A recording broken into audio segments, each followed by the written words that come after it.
understand it, maybe because we are afraid. Well, tonight, we are going to bring to you the stories of two people, husband and wife, who were forced by fate to deal with early-stage Alzheimer's. Their story and what is being done to try and find a cure, or at least something that will slow down this disease, is something you need to know and is something that will lead you to admire the people involved as they fight the odds today to help all of us tomorrow. It's time now to go around town with me, Howard Kaye.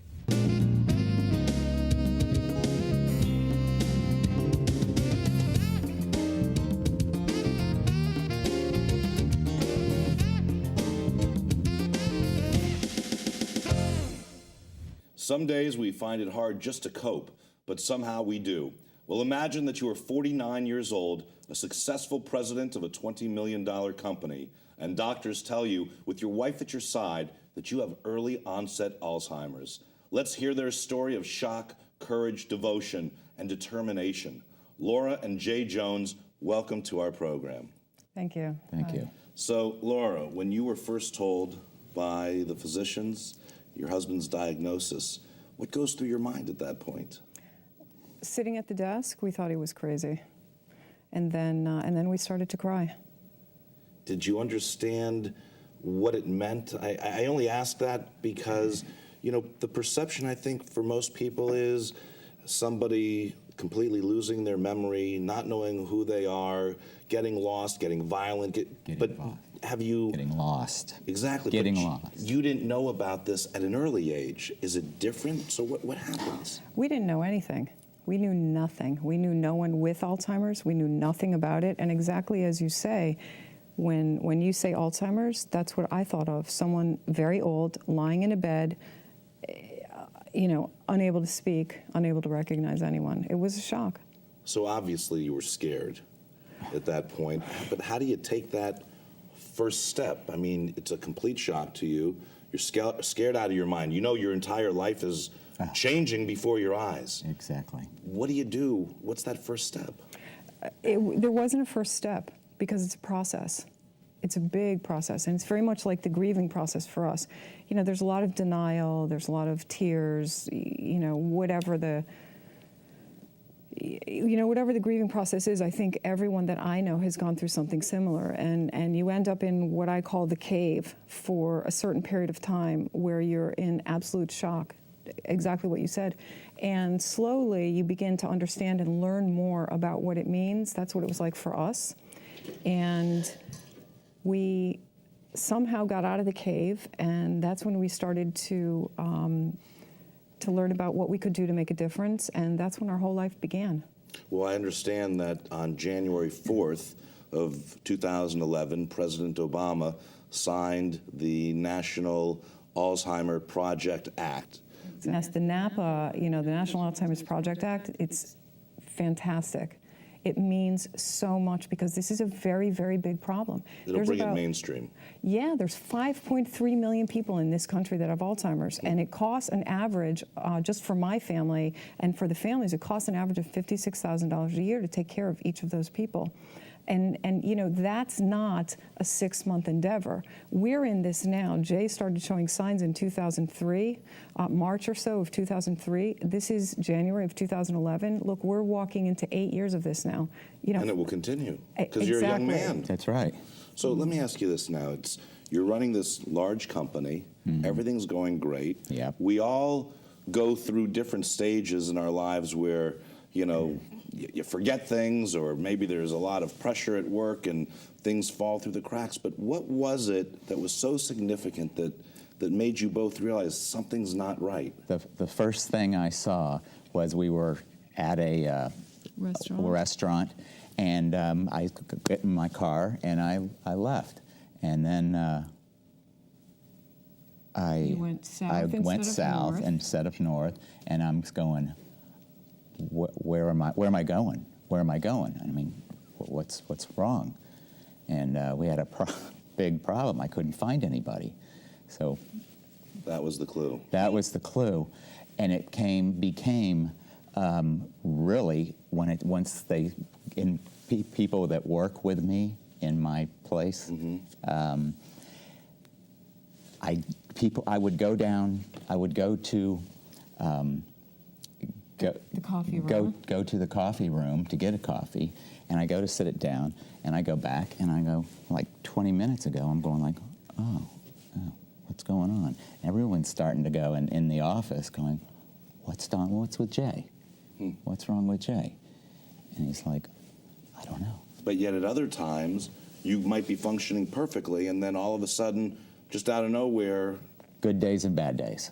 It's amazing. Yeah. Now, you're only 53 years 54 old. now. 54. But 54 now, but you know you're changing. You know, Yes. every day it's a different change. And what goes through your mind knowing the differences of what were and where it leads to and where you are today? How do you deal with it? Because you know what you're able to do. You're a strong young man.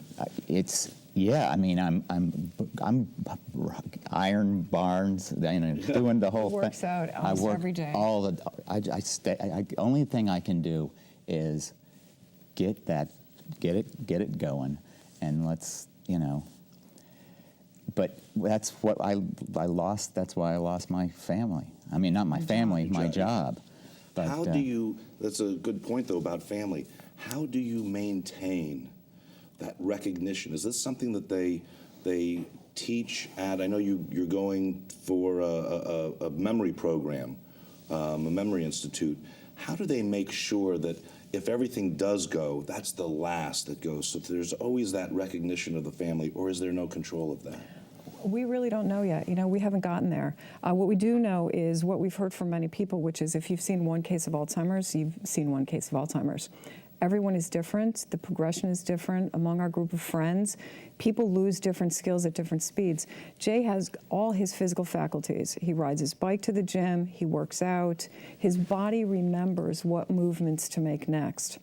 As far as talking, as you can see, it's much more difficult for him, understanding questions. But it's all different. You don't know. No idea. No idea. It's truly unbelievable because it's so hard to comprehend. I come back to you and I still ask you, knowing, what you wanted to say something? Yeah. I remember when I came back from my house, and I told my wife, and I said, I don't know how that we're going to be able to do this, and because you knew what was happening. Yeah, they were just.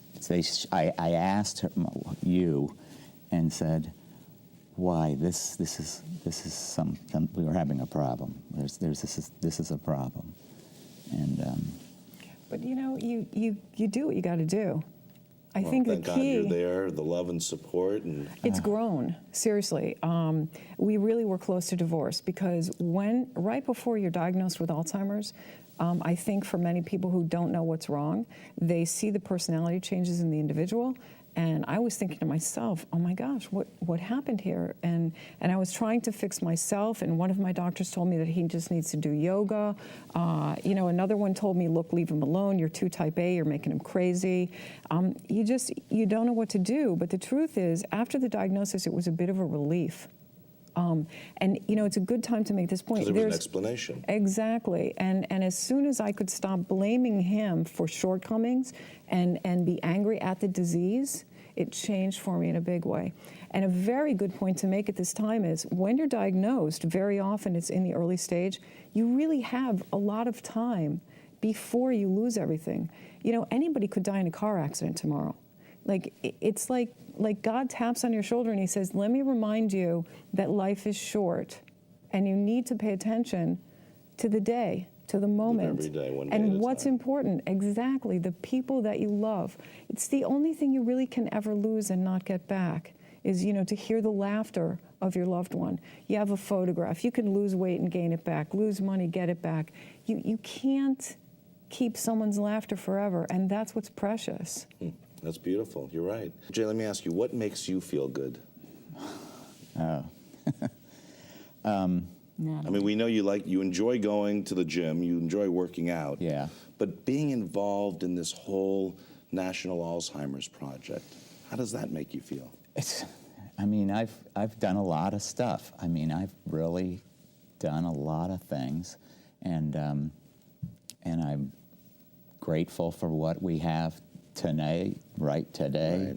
Right. Is No, you're right. We've made a difference, and No question. that's Just remarkable. getting that word out. And letting people, the biggest thing is that shame. Letting people know that this is not something to be shameful of. It's not your fault. You didn't ask for this. That's right. Yeah. That's I'm right. sorry that it's you that is going through this. I'm sorry that anybody has to deal with this, but you two seem like remarkable people, and I admire you for your courage and determination and your deep love for one another. And Laura, as you sit here and you look at your husband, what do you want to say to him? I want him to know that he can depend on me, and I want him to know that everything's okay, yeah. and that I love him, and that this is not a big deal. Yeah. Oh, I know. It's okay. I don't even know how I'm going to get through this show. Jay, what would you like to say to Laura? She is without her, it's not good. I understand. But it's That sums it up, no question. Well, thank you both. I'm sure you've helped many, many people by sharing your stories, and our best wishes go out to you both. So thank you for being here. Thank you. Here are some facts about Alzheimer's. Look at them.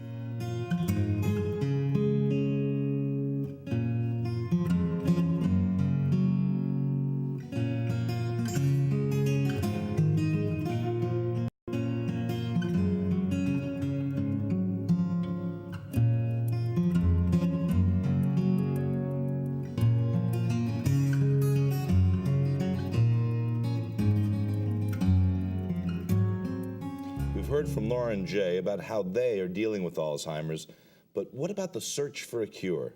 To do that, let's turn to one of the leading authorities in Alzheimer's treatment and research, Dr. Mark Brody. Welcome, Dr. Brody. Thanks for having me, Howard. Good to have you here. So you're the founder of the Brain Matter Research right here in Delray Beach. Right.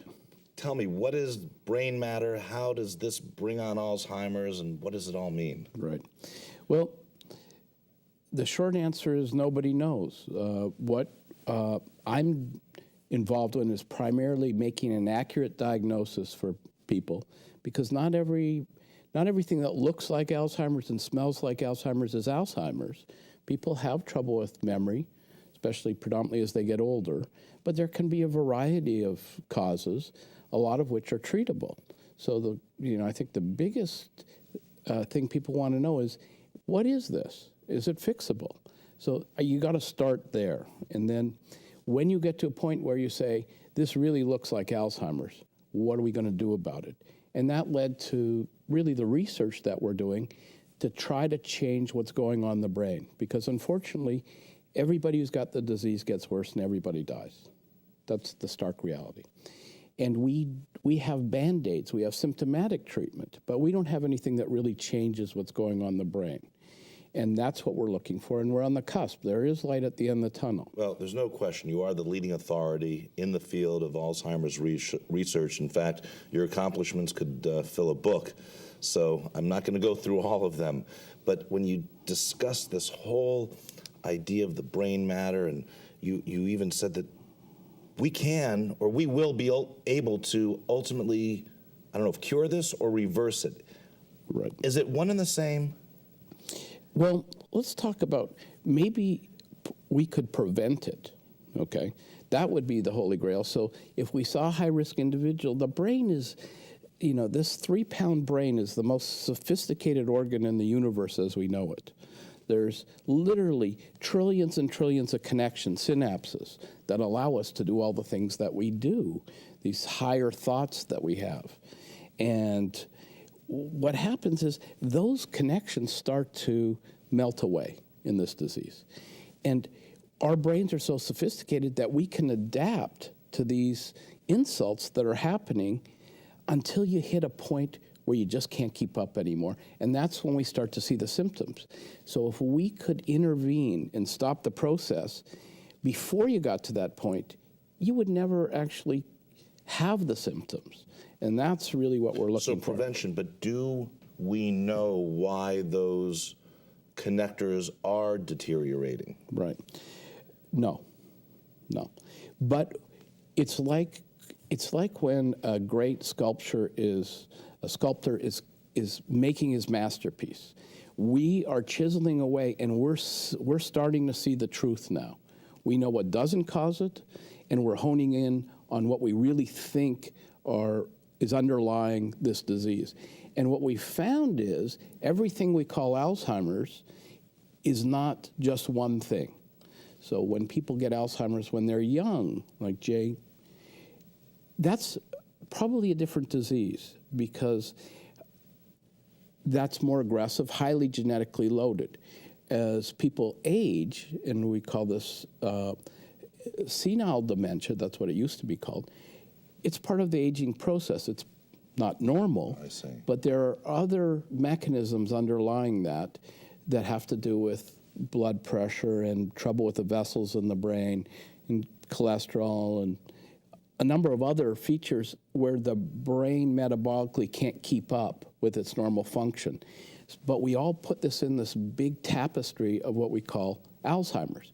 So what we're going to do is we're going to find subgroups within what we call Alzheimer's, and our treatments are going to be directed towards more specific pockets. Well, let's focus now still on this early onset Alzheimer's. Right. We've talked about what happens on the inside, right. But let's talk about the exterior. Typically the ages this affects people, and what are some of the symptoms that occur, and why is diagnosis seem to be so difficult? Or maybe it's not that, it's just that no one looks for that in the beginning. Right, you're right. Especially in the younger people, so early onset before age 60. It's not something that really comes to mind. But what happens is we see a myriad of symptoms, but there's kind of a packet that we see in common. And oftentimes we see personality changes. Something's not right with mom. Something's not right with dad. There's something going on. At the younger ages, you're saying? In every age. There's something wrong. You can't put your finger on, but something's not right, okay? And then what you see is people are forgetful. That's a hallmark of the disease. They're forgetful. They're misplacing things. They're having to write things down. They don't know exactly where they parked their car in the parking lot. They're missing things at work. They can't reconcile their bank book. They're missing paying checks. And be having trouble with driving. They're missing turns in familiar places. And misplacing objects. They don't know where their wallet is. They don't know where their keys are. And as we saw with Jay, he's having trouble with his language. He's having trouble getting words out. And that's very characteristic word finding. So you know what you want to say, but you can't get to the word right away. You're searching. And that's something that's there oftentimes early and tends to get worse. And then people have trouble doing normal activities of daily living. So all the things you used to be able to do easily, now you're starting to have trouble with that. Right? And in the older people, you maybe, they all come in couples, and I'll ask the wife or the husband, as the case may be, and say, when you guys are having conversation, will he turn around and ask you the same questions again? He said, yes. Will he tell you the same stories? Yes. Over and over, right. So these are the things we tend to hear. So, but what we're really interested in now is when you see something subtle, you're not sure what it is, when you see a puff of smoke, that's when you need to go to a doctor, somebody who specializes in this, to see if there's really something going on, and is it fixable, or is there just the hint of the disease? Because now we know that we have a much greater chance of making an impact of this disease when it first appears. Now, we talked about cure earlier, so we're really not looking as much for cure as we are prevention. But do you believe that you can take people who have early onset Alzheimer's and reverse it, or we're just not there yet? We're not there yet, but let me give you some anecdotal kind of evidence of what's going on now. Now, there are some new treatments that use your own immune system to attack the plaques, okay? And there's one, it's a monoclonal antibody directed at this toxic plaque. And it's given intravenously like chemotherapy. And a lot of us look at this disease as a slow but terminal brain cancer. So we give this therapy, and we have got a number of people who we got early who have not budged in 6 years, not one iota. I can't take them back to where they were, but everybody goes like this with the disease. It starts to get a little momentum and trickle on like a ball rolling down a hill, and then it hits a tipping point, and then it goes like this, okay? So we don't have any disease-modifying treatments. We have Band-Aids. We have Aricept and Exelon, the pill and the patch, and Razodine, which are all cousins. And then Namenda, which is a different type of drug for moderate to severe disease. And that's all we have. And they help in the first 2-3 years, and then they're helpful, but they're a little like spitting in the wind. So we're looking for treatments that change what's going on in the brain. As opposed to just slowing it down. So that we can change this Pattern. to this, right? And that'll make a huge difference. One more question about the brain, because I find it so fascinating. You know, we're taught that we use, was it 2% of our brain? Yeah, that's caca. Oh, that is. We use everything. We really do. Yeah, that's a So good there's thing. no way to take power, though, from elsewhere within the brain. Well, the brain is very sophisticated, so it can adapt, right? It can remodel, but you can't say that part's down. I'm just gonna take I'm gonna take some batteries from over here, and use that power over in the area that's damaged. But there's something called remodeling of the brain and neuroplasticity. So it sounds like what it is. Like plasticine, the brain can adapt and create new circuits around parts of the brain that aren't working, especially in younger people like Jay. And I think that's why he's doing so well. Obviously a very bright guy. And so he's been able to adapt and take over and make and compensate for the circuits that aren't working. And he's really doing pretty well. Yeah. Right. Well, when you see someone like Jay, Right. who has early onset Alzheimer's, what do you say to them, and what would you say to Jay? I think what you want to tell people is what's going on and what they might expect, and then you need to be there for them, and you need to basically be able to adapt to what happens to that particular person and support them. So what I say is, it's not about you. It's not a personality thing. It's not an ego thing. If you broke your leg and you're walking around in a cast, everybody'd say, well, you're limping because you got a broken leg. People can't see the broken brain circuits, but if you could put a plastic shell on the brain, you could see those circuits are inflamed and scarring. So I try to put it in those terms so they can understand it's not about them. Laura and Jay are remarkable people, and they're doing everybody a huge service by coming on shows and talking about what's going on with them. Taking care of Alzheimer's patients is a love story and a tragedy, and sometimes it's both together, right? It's a tragedy that it's happening, but it's a love story that you can see people come together, right? Well, where can people find out more about you and your work? Well, we're here in Delray. We're at the name of our facility is Brain Matters Research, and we have a website, brainmattersresearch.com, and so we have a local number that people can call if they just want to come in for a free assessment. Is there really something going on? And that's here in area code 561, and it's 374-8461. They can just call. And for better or for worse, we're the largest private Alzheimer's research center in the country. Mm-hmm. Not that I'm such a great guy. We're here at ground zero. Right? It's in Palm Beach County, there's about 1.2 million people. And as of a few years ago, there was 56,000 diagnosed cases of Alzheimer's. Probably another 6 or 8 haven't been diagnosed yet. This is the silver tsunami. And I would have to say that I have real hope that we're going to have a major breakthrough in the next 5 to 10 years. And I want people to know that. And I want people to come and realize that there's something to do and not be afraid. Well, there's no question prevention, as you say, is the key. I want to thank you, Dr. Brody, as well as your colleagues for all the research that you put in. Thanks for having me here. Howard.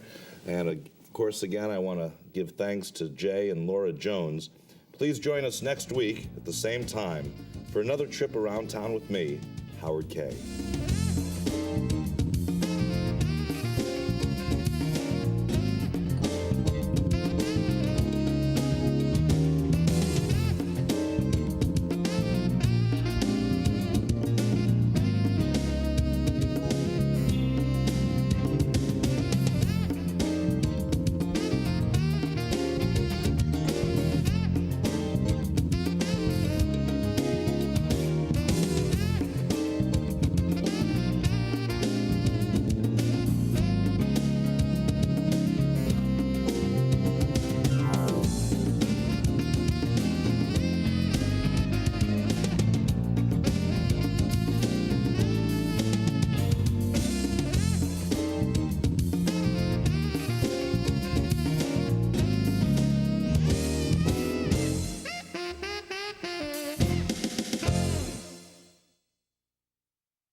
Around Town with Howard Kaye is underwritten by the Howard Kaye Insurance Company, a proud supporter of WXEL TV. Oscar-winning Best Actor Jeff Bridges has played in a lot of films. The Last Picture Show. Starman. The Big Lebowski. This time he stars in his own story. The real movie. Jeff, yeah.